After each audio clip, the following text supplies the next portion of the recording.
बोल नहीं पाती ना। पल्लवी पटेल के सामने आशीष पटेल जी और अनुप्रिया पटेल जी कहाँ बोल पाती? बैकवर्डों की लड़ाई कौन लड़ रहा है? सामने नहीं बोल। अनुप्रिया पटेल जो है वो सत्ता के लालच में चपकी हुई है, समाज का काम नहीं करती। समाज का नहीं, वो कहीं किसी का काम नहीं कर रही हो। उसे धन और पद दोनों की जरूरत है। भैंसिया को खूंटा से बांध दिया जाता है तो वो खूंटे इधर उधर नहीं हो पाती।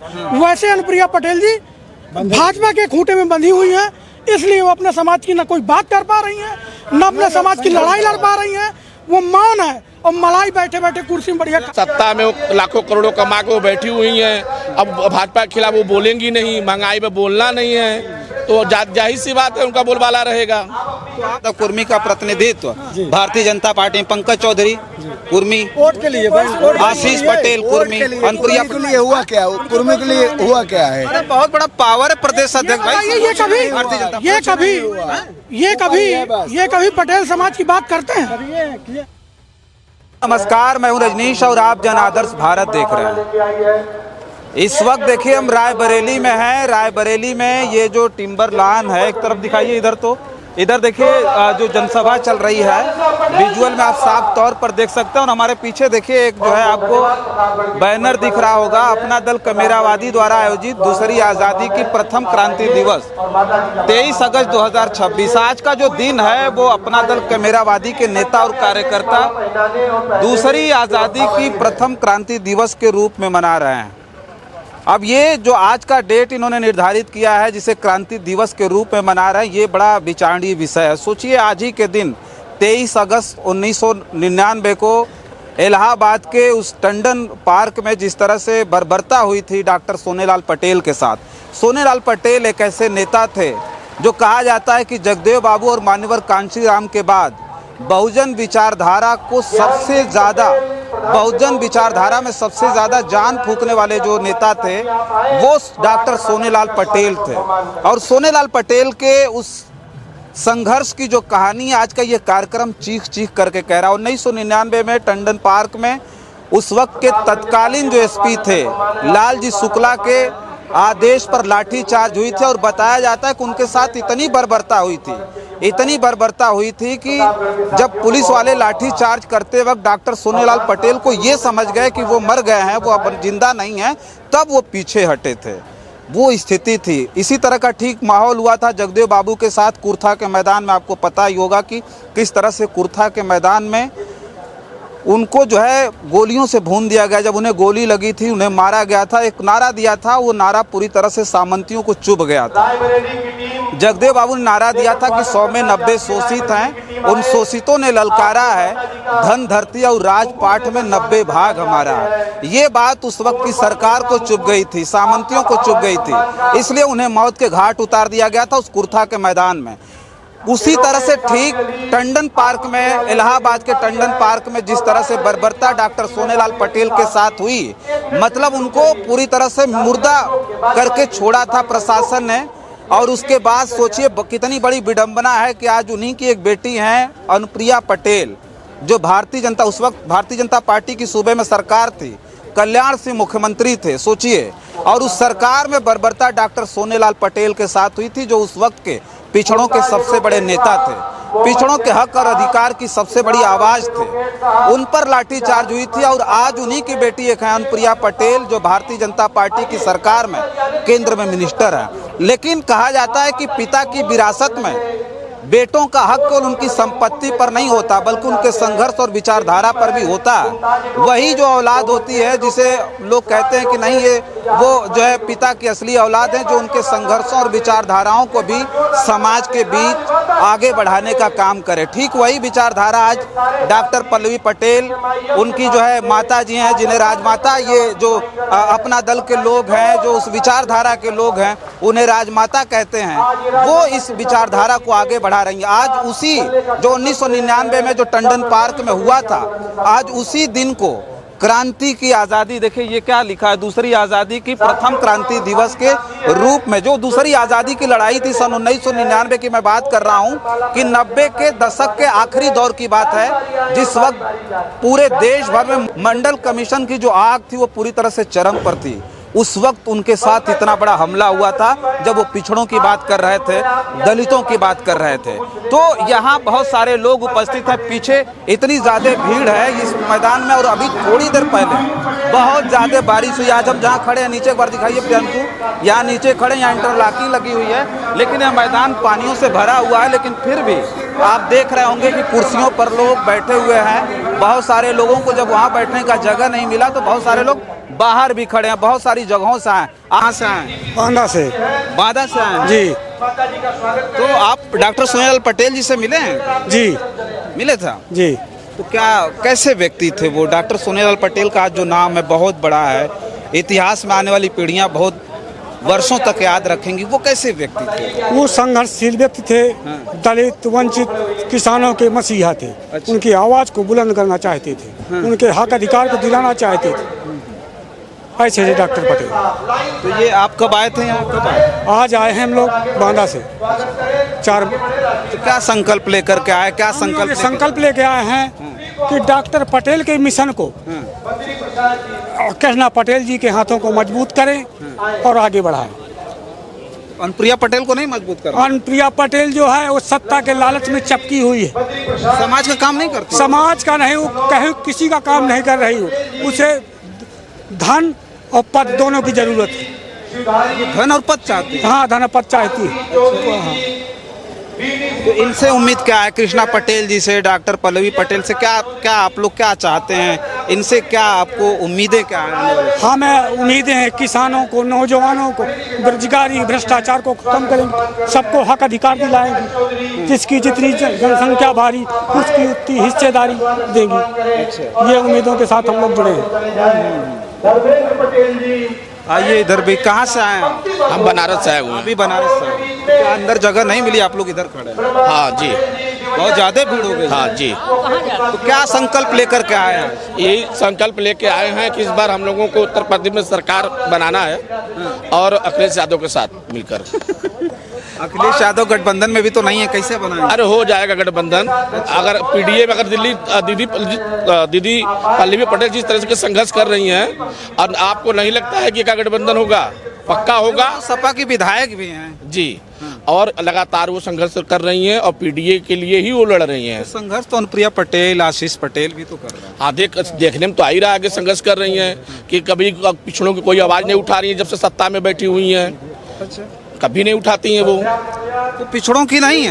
नहीं, पिछड़ों की नेता थी, लेकिन जब से सत्ता में चली गई कभी कहाँ पिछड़ों की आवाज़ उठाती हैं। जब कभी मारा जाता है कोई तभी नहीं आवाज़ उठाती हैं वो। बताते हैं बोलबाला तो उनका ज्यादा है उत्तर प्रदेश। अब भाई सरकार में हैं, 12 विधायक हैं, तो बोलबाला तो रहेगा ही, क्योंकि सत्ता में वो लाखों करोड़ों कमा के वो बैठी हुई हैं। अब भाजपा के खिलाफ वो बोलेंगी नहीं, महंगाई में बोलना नहीं है, तो जाहिर सी बात है उनका बोलबाला रहेगा। तो आप लोगों को अनुप्रिया पटेल, कृष्णा पटेल, डॉक्टर पल्लवी पटेल और कृष्णा पटेल जी से क्या उम्मीद है? आने वाले समय में क्या करेंगे समाज? ये समाज के लिए लगातार काम कर रही हैं, पिछड़ों की बात और पार्टी की विचारधारा को जोड़ के चल रही हैं वो। इसलिए हम लोगों को पल्लवी पटेल पे ज़्यादा उम्मीद है। पल्लवी पटेल से ज़्यादा उम्मीद है? जी, समाज के लिए वो हमेशा लड़ी हैं, लड़ती रहेंगी आगे चल के। और अनुप्रिया जी कह रहे हैं हम अनुप्रिया जी कहाँ लड़ रही हैं? बैकवर्ड के लिए अनुप्रिया जी क्या की? अच्छा, आशीष पटेल बार बार ये कहते हैं कि ये नौटंकी करते हैं, नौटंकी बाज है डॉक्टर पल्लवी पटेल। आशीष पटेल जी बोल नहीं पाती ना। पल्लवी पटेल के सामने आशीष पटेल जी और अनुप्रिया पटेल जी कहाँ बोल पाती? बैकवर्डों की लड़ाई कौन लड़ रहा है? सामने नहीं बोल कैमरावादी जी नहीं, सामने नहीं बोल पाते जी नहीं। कैमरावादी की लड़ाई कौन लड़ रहा है? गरीबों के मसीहा तो पल्लवी पटेल हैं। वो पति पत्नी मिनिस्टर हैं, आप कह रहे हैं वो लड़ाइए नहीं। कहाँ लड्डू खा रहे हैं बीजेपी के साथ, यहाँ जनता का नहीं, जनता के साथ वो मलाई चाट रहे हैं केवल बस। लाखों करोड़ों, हमने कहा कि लाखों करोड़ों वो कमा ली हैं और उनको सीबी और ईडी से डर है, क्योंकि हम गठबंधन कहीं गलत तरीके से न कर लें, इसलिए वो लगातार बीजेपी के साथ बनी हुई हैं। चाहे पिछड़ों की हत्या हो, चाहे दलित की हत्या हो, चाहे उत्तर प्रदेश में कुछ भी हो जाए, उसमें पल्लवी पटेल का कोई मतलब नहीं है। और अनुप्रिया पटेल जी से कोई मतलब नहीं है। पल्लवी पटेल जी हमारे पिछड़े वर्ग के लिए जान की बाजी लगा के विधानसभा में अपने अधिकार के लिए। एक बात हमें बताइए, आप लोग सामूहिक रूप से, ये तो किसी पार्टी की बात नहीं है, आरक्षण पिछड़ों के लूटे जा रहे हैं सबसे ज्यादा, लगता है आपको? जी जी, अबदम। अरे 59,000 शिक्षक भर्ती पे कुछ नहीं बोली अनुप्रिया पटेल जी। 69,000 शिक्षक भर्ती हाँ हाँ आपने देखा होगा कि 59,000 शिक्षक भर्ती पर वो कभी नहीं बोली। अभी लगातार उन पे कभी नहीं वो शिक्षा पे, व्यवस्था पे हो चाहे आरक्षण पे, कभी वो नहीं बोलती। सबसे बड़ा मामला है कि आरक्षण लूटा जा रहा है। पिछड़ी जाति की अगर नेता हैं, देखिए सबसे बड़ी जो लड़ाई थी डॉक्टर सोनेलाल पटेल की यही थी कि जो हमारे समाज का अधिकार है, जो पिछड़ों और दलितों का अधिकार है, वो हम दिला के रहेंगे, उनका वो प्रण था। लेकिन उन्हीं की बेटी सरकार में हो और ये सब सारी चीजें न कर पा रही हूँ, तो इसका दुख होता है समाज को। अबदम दुख होता है, अबदम। आज सोनेलाल पटेल जी होते तो अधिकार पिछड़ों को मिलता। और सोनेलाल पटेल सिर्फ पटेलों के नेता नहीं थे, वो पिछड़ों के नेता थे। और खाली उनको एक पटेल समाज में समाहित करके सोनेलाल पटेल नहीं थे, सारे लोगों को समाहित करके चलते थे, पिछड़ों की बात करते थे। और उस सपने को संजोकर जब हम सोनेलाल जी की मृत्यु हो गई तो टूट गया। जब अनुप्रिया पटेल जब भाजपा के साथ जाकर पिछड़ों की बात करना छोड़ दी। लोगों से है, एक चीज ये बताइए कि अनुप्रिया पटेल जी हैं जो बार बता रहे हैं विधायक हैं, पति पत्नी मिनिस्टर हैं, बड़ा भौकाल है उनका। तो ये 27 में जो समाज है, जो कुर्मी समाज है, पटेल समाज है, इस पे क्या जो है इन लोगों के दिमाग में क्या चल रहा? 27 में क्या अनुप्रिया पटेल को सबक सिखाना है, आशीष पटेल को सबक सिखाना है, या फिर वो क्या सोच रहे हैं? आप लोग जाते हैं क्षेत्र में, जाते हैं लोगों से बातचीत? जी हम आपको बता दें। तो नेता लग रहा है, इनसे पूछते हैं। आप भी नेता हो? नहीं, हाँ युवा नेता है। अच्छा, तो गाँव में जाते हो कभी? गांव में, हाँ जी। तो क्या युवाओं के दिमाग में क्या चल रहा है? उनको रोजगार, महंगाई और या आरक्षण कुछ पता है? जैसे चीनी पहले 35 रुपए 40 रुपए में बिकती थी, आज कितने रुपए? 65 रुपए में बिक रही है। ये महंगाई, और पेट्रोल देख लीजिए आप, इतना महंगा हो गया है। तो ये करें, ये क्या लोगों के बीच जब जा रहे हैं, गांव में जा रहे हैं, तो लोगों के दिमाग में है कि नहीं अनुप्रिया पटेल हमारी आवाज बुलंद नहीं कर रही, हमारी बात नहीं कर रही? ऐसा है? वो समाज को बेचने का काम कर रही है। अच्छा, हाँ, वो समाज को बेचती है और भाजपा के साथ वो एक सौदा करती है समाज को बेचने के लिए, स्वयं के लिए, स्वयं के हित के लिए, अपने पति के हित के लिए वो समाज को बेच रही है। वो पटेलों का इस्तेमाल कर रही है बस। और सिर्फ पटेल क्या कर रहे हैं? वो पटेलों का इस्तेमाल कर रही है बस। इस्तेमाल तो अच्छा से कर लिया ना वो 10 साल से सत्ता में। अभी भी वही कर रही है। लेकिन इस बार नहीं होने देंगे। 2027 में उत्तर प्रदेश की सरकार हम जैसे युवा भाई अनुप्रिया पटेल को एक सबक सिखाने का काम करेंगे और उत्तर प्रदेश की सरकार बदलने का काम करेंगे। और डॉक्टर पल्लवी पटेल जी के साथ पूरा उत्तर प्रदेश का कुर्मी समाज, अन्य पिछड़ा वर्ग, एससी, ओबीसी, अल्पसंख्यक समाज पूरा उनके साथ है, क्योंकि वो सदन से लेकर, सड़क से लेकर सदन तक आवाज उठाती है, लड़ाई लड़ती है। इसमें कोई दो राय नहीं है। अनुप्रिया पटेल निश्चित रूप से इस बार 2027 में अपने आप को परास्त महसूस करेंगे। सवाल सबसे सामूहिक, डॉक्टर सोनेलाल पटेल किस में दिखते हैं? अनुप्रिया पटेल में दिखते हैं, पल्लवी पटेल में दिखते हैं। पल्लवी पटेल जिंदाबाद, जिंदाबाद। पल्लवी पटेल जिंदाबाद, जिंदाबाद, जिंदाबाद। दीदी आप आगे चलो, हम तुम्हारे साथ हैं।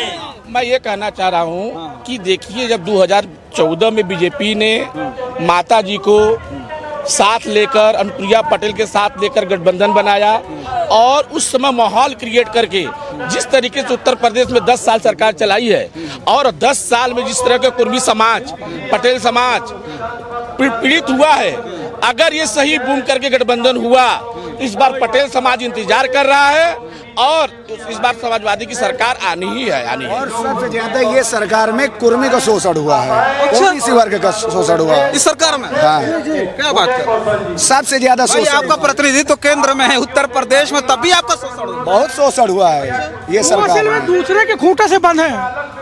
वो दूसरे के जैसे गैया है, सरकार में जैसे गैया, जंगल वाले फायदा उठा, जैसे एक गैया को, एक भैंसिया को खूंटा से बांध दिया जाता है तो वो खूंटे इधर उधर नहीं हो पाती, वैसे अनुप्रिया पटेल जी भाजपा के खूंटे में बंधी हुई है। इसलिए वो अपने समाज की न कोई बात कर पा रही है, न अपने समाज की लड़ाई लड़ पा रही है। वो मौन है और मलाई बैठे बैठे कुर्सी में बढ़िया खा रहे हैं। सवाल और आगे बताइए, सबसे ज्यादा कुर्मी सुनिए, सबसे ज्यादा कुर्मी का प्रतिनिधित्व भारतीय जनता पार्टी, पंकज चौधरी कुर्मी, वोट के लिए भाई, वोट के आशीष लिए, पटेल वोट कुर्मी, के लिए, अनुप्रिया के लिए हुआ क्या, कुर्मी के लिए हुआ क्या है? अरे बहुत बड़ा पावर है प्रदेश अध्यक्ष भाई। ये कभी पटेल समाज की बात करते हैं? किए हैं सदन में। करते हैं। आप लोग भी साथी जानते हैं, आप पत्रकार साथी हैं, ये जानते हैं कभी ये जो है कभी जो है पटेल समाज की बात करते हैं, अन्य पिछड़ा वर्ग की बात करते हैं? नहीं करते। समाज इनके साथ नहीं है, नहीं है, नहीं है। मैं जनपद बांदा से आया हूँ, मनीष पटेल जनसेवक हूँ, पार्टी का कोई पदाधिकारी नहीं हूँ। जनपद बांदा से आया हूँ। पटेल समाज 2027 में अनुप्रिया पटेल को वो जवाब देगा कि वो अपने आप को हार महसूस अभी कर रही है। 27 की बात छोड़िए। ये सरकार